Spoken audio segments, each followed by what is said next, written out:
Isang matagumpay at makabagbag damdaming kwento ng pag-asa at malasakit ang muling isinulat ng Kaogma Cups matapos ligtas na maibalik sa kanyang pamilya ang isang 6 anyos na batang naiulat na nawawala sa bayan ng Minalabak.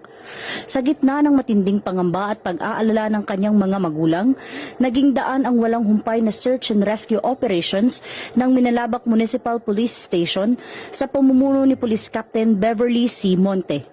Katuwang ang local government unit ng Minalabak sa pangunguna ni Honorable Mayor James Lizardo, iba't ibang ahensya, task force rescuers at mga residente ng komunidad upang matiyak ang kaligtasan ng bata. Matatanda ang noong Mayo 1 sa taong kasalukuyan, iniulat ng mga magulang sa Minalabak MPS ang pagkawala ng kanilang anak sa Zone 6 Barangay del Socorro, Minalabak, Camarines Sur. Agad namang kumilos ang kapulisan at nagsagawa ng malawakang search operation, follow-up investigation at flash alarm dissemination.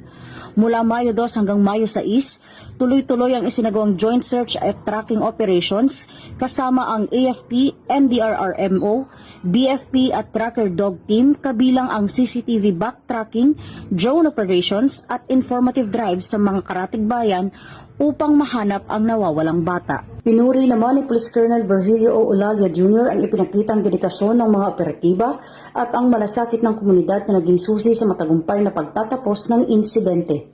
Nagpaabot din ng taus-pusong pasasalamat ang pamilya ng bata sa Camarines Sur PNP at sa mag-asawang senior citizen na naging instrumento sa ligtas na pagkakabalik ng kanilang anak.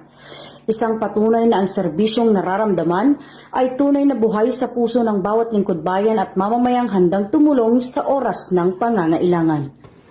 Mula dito sa Camarines Sur Police Provincial Office, ako po si Patrolwoman Reyna Lindalo, nag-uulat para sa Police News Network at ito ang bagong PNP para sa bagong Pilipinas, serbisyong mabilis, tapat at nararamdaman.